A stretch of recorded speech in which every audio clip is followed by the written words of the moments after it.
everyone, welcome back to my channel. If you are new here, my name is Rosie and I am a recent graduate from Oxford. I did a degree in Archaeology and Anthropology. This is a shirt from my favourite excavation. It's not 10,000 years old, but I thought it would be fun to wear it anyway.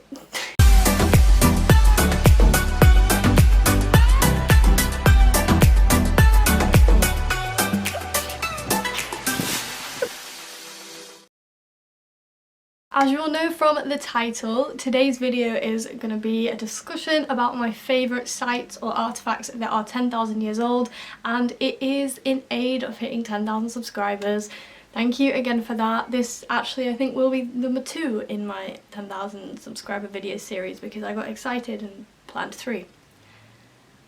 This particular one was actually requested and I thought it was such a good idea that I just had to do it. I'm going to be looking at sites all across the world. So there's one from the UK, one from the Near East, one from Japan. I have one in America, a Native American site, Cyprus, and Lake Turkana in Africa.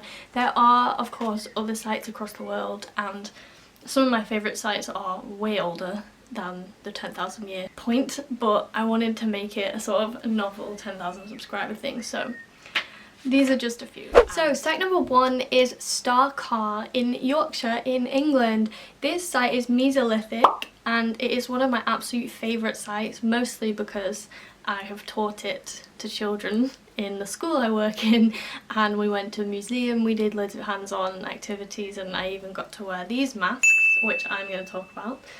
York Museum had made a replica, so if you're a school watching this and you want to take kids to York Museum, I would recommend. This site was originally discovered in 1948 by John Moore, who is an amateur archaeologist. The excavations were then started a year later with Graham Clark, who was a Cambridge archaeologist. These excavations uncovered a man-made lakeshore platform. It was all preserved because of the peat bog environment. So in peat, basically it's anaerobic and it's moisture locking, so bacteria can't degrade the artefacts, and what that means is you get really well preserved organic materials.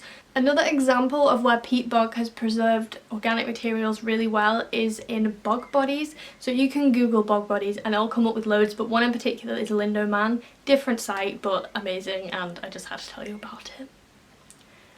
So at Starke, on this lakeshore platform, they found loads of evidence of animals, including elk, roe deer, wild boar, auroch, various birds, beavers, hare and badgers. Now, considering all of these animals were found in the same place, it is likely that they were used by the people who lived there. They didn't just all die on one man-made platform. I mean, they could have, but it's very unlikely.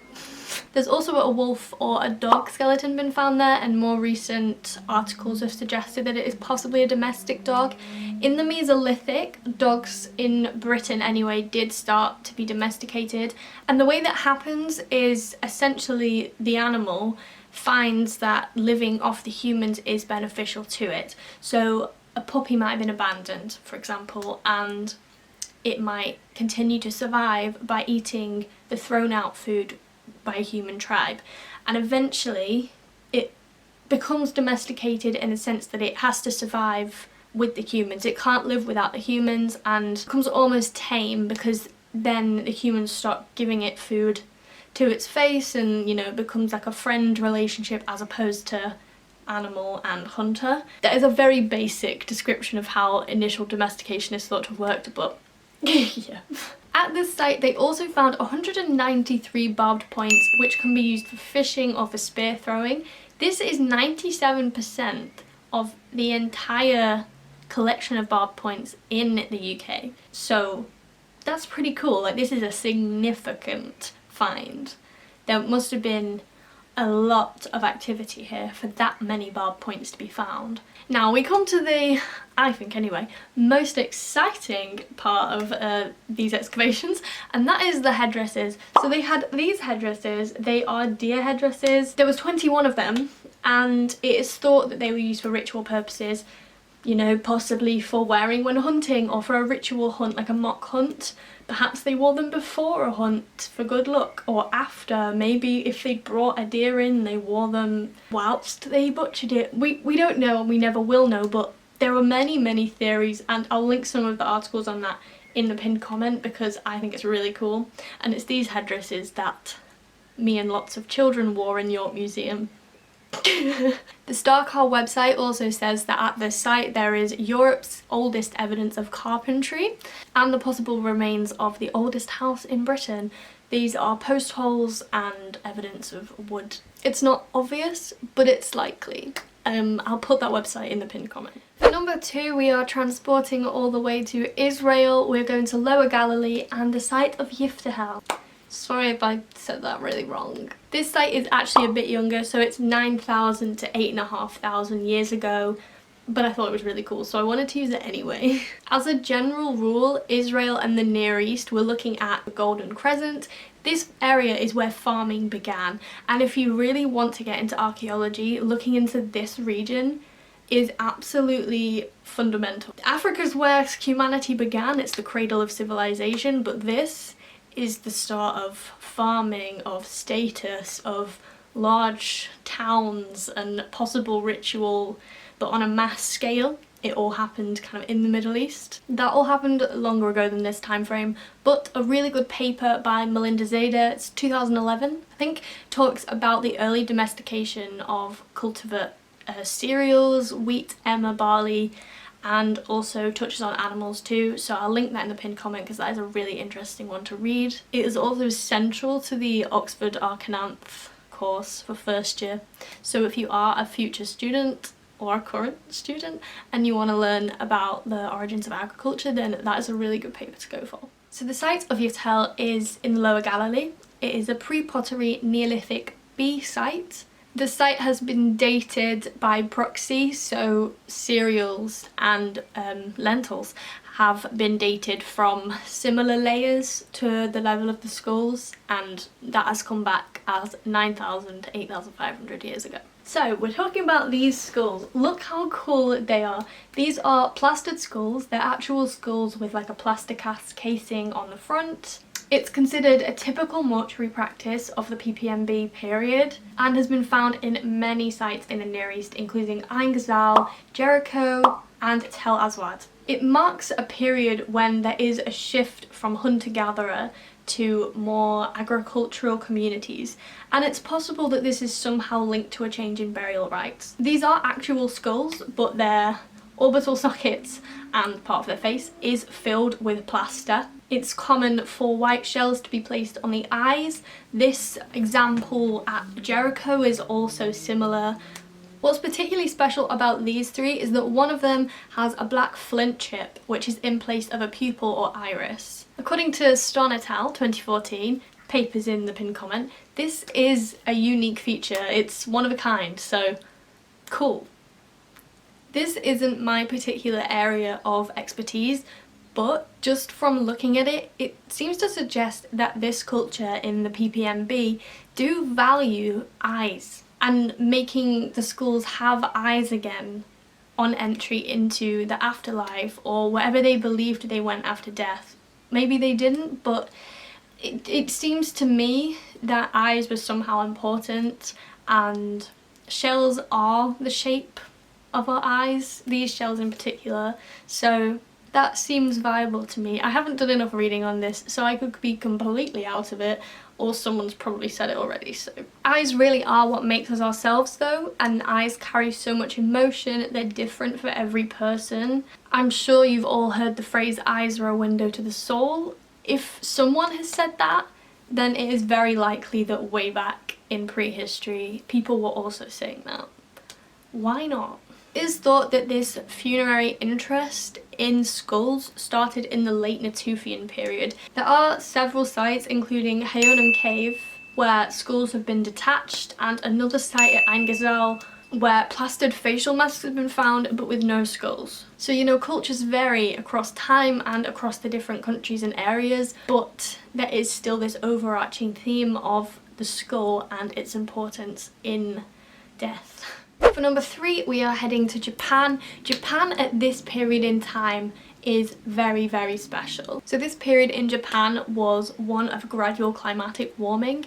It's from around 12,000 years ago. As this happened, sea levels rise, so there was an increased marine food economy, and this is evident in diet from an increase in shell middens. Now, shell middens are like mounds of discarded shells, basically. You can have middens of everything, but these are particularly shell middens, and it shows that they were taking the shells off shellfish before they ate them. Many of these shell mounds or middens were also found near tools. Again, it is evidence of food preparation. As well as being just a very cool period in history in general in Japan, there is a particular artifact group that I wanted to share with you, and that is a Jomon pottery. Now, Jomon refers to the chord markings that are found on the pottery. The pots are sort of basket-like, but are ceramic, and it is possible that they were made to look like baskets because that's what they had previously. So these cords are completely handmade. They're not on a wheel, they're not spun. What they do is they make cords of clay and other adhesive additives, including mica, lead, fibres and cloth shells. They twisted it and then they wrapped it round and built a pot from the wrapped round clay, and were then fired in no hotter a temperature than 900 degrees C. The way they know this is because there's been experimental archaeology about what texture and output and also size of crystals you get in the clay depending on which temperature you fire it at. What is particularly interesting about these pots is that they are some of the oldest in the world. I think some pots in China do predate this, but they're very interesting because when you start making heavier, less portable pots, it does suggest that you are becoming more sedentary and, you know, at least spending a large proportion of your time living in one place. Otherwise, you can't transport them all. Sedentism is when you live in one place. You might be semi-sedentary like the Jomon people were, which means that you could still go out on like a rotational basis and live maybe in 2 areas of the year seasonally, but you do have a base, and it is with a base that you can start to expand your group size because people start living in like a domestic space, and then you can grow food, and instead of having to walk around and rely on this environment, you can actually start to control the environment yourself. And it is thought that from this sort of control in environment becomes the ability to have more than someone else. So this is possibly also the start of where groups had hierarchy in terms of you have more food saved up than another person. A good book to read on that is Buguki. I think it's Buguki 1999, and he basically talks about status in archaeology, and again, that I think that one's set in the Near East, particularly Çatalhöyük is a really good site for that. Site number 4 is Spirit Cave. It's a Native American site and it is in the Great Basin Desert. So this site is home to the world's oldest mummy. It's dated to 10,600 years ago. Super old, and it was only dated to be that old in the 90s. Before that, it was thought that it was around 2,000 years old. So as well as this site being super cool, I've included it because it relates really quite closely to some forensics work that I was doing for my undergrad. We had a whole essay on the ethics of human remains retention, display, and essentially what are the ethics behind bones in museums, and we came across the NAGPRA Act. NAGPRA stands for the Native American Graves Protection and Repatriation Act. I remembered it. NAGPRA was essentially set up to improve relations between anthropologists, archaeologists and the local tribesmen.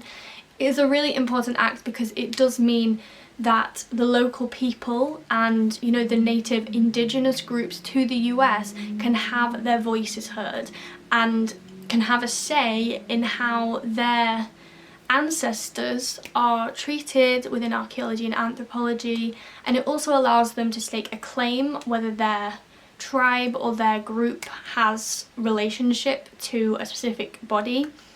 and with help of the NAGPRA Act it can then be repatriated, reburied, and also teach the anthropologists about our prehistoric American history. The spirit cave money was claimed by the Falun Paiute Shoshone tribe.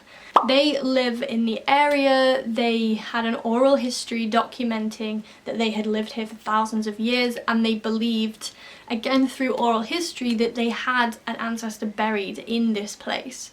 Originally, this claim of ancestry and descendants was rejected because the government had decided that this mummy was invaluable to the learning of American history and where Americans came from. However, in the last 5 years, actually 10 years, 5 years, there had been many more talks and involvement of the local people, the tribes who stuck their claim.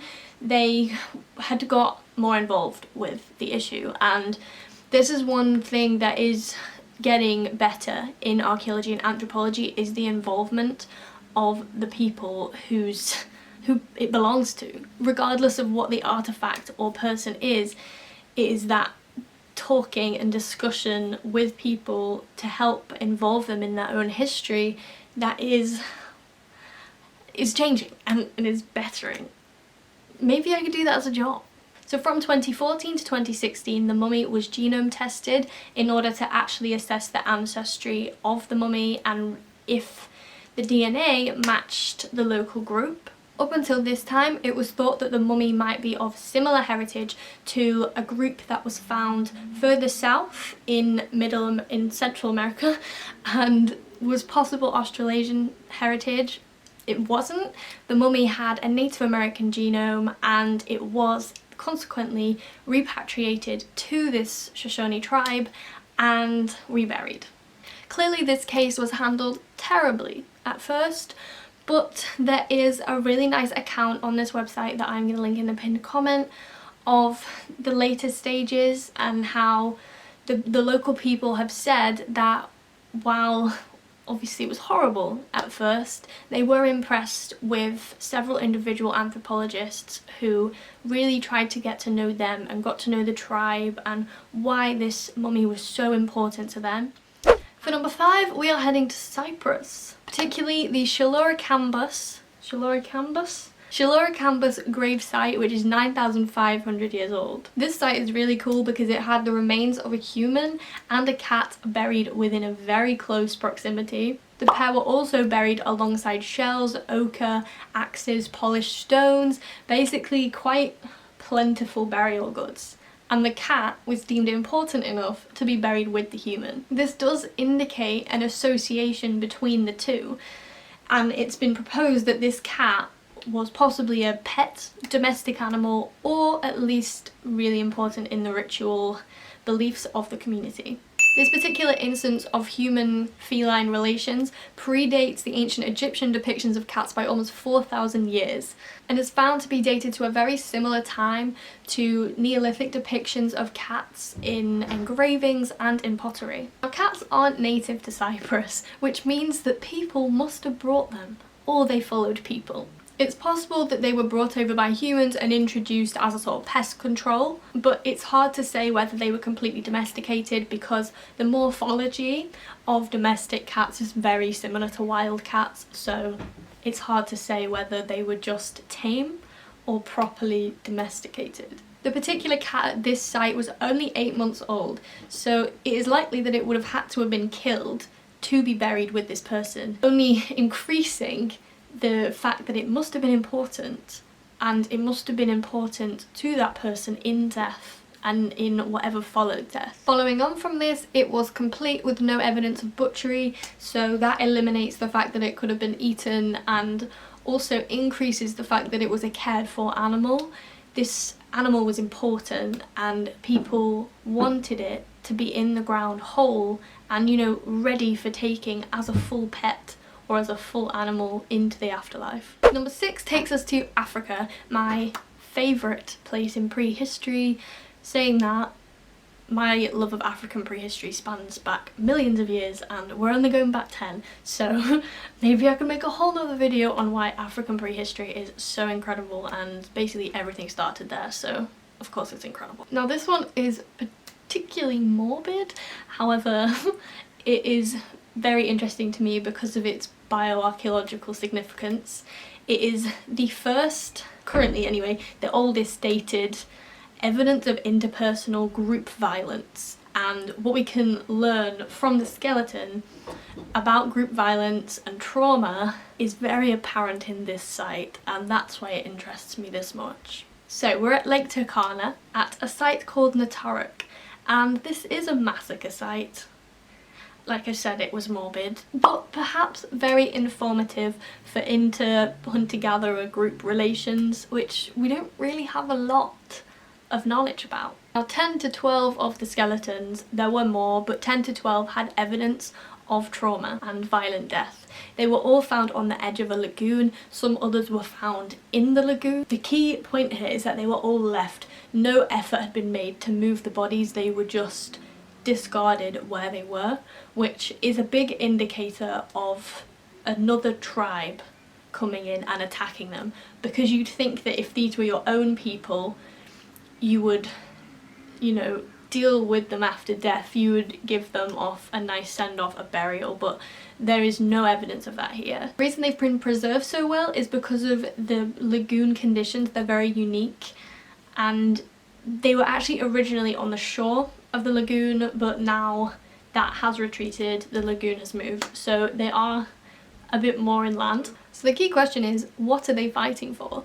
It was previously thought that hunter-gatherer groups didn't fight over things because they moved to follow their resources.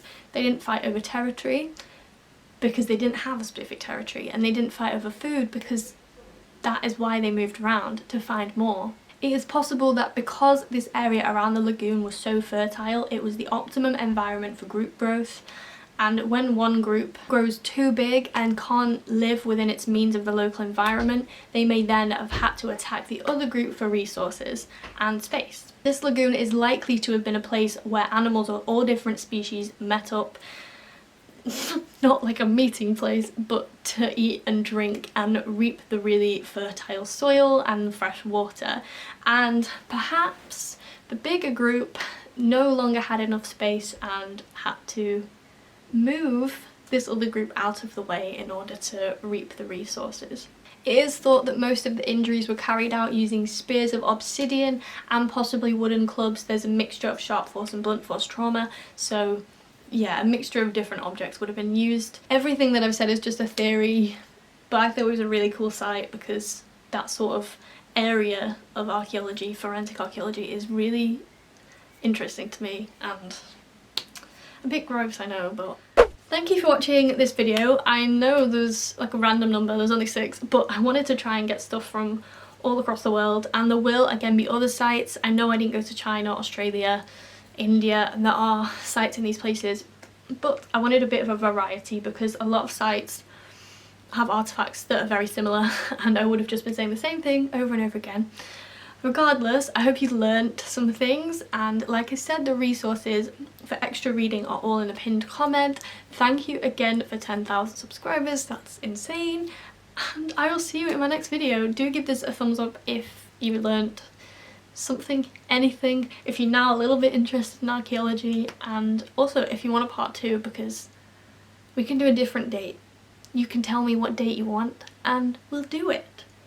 See you in my next video, guys.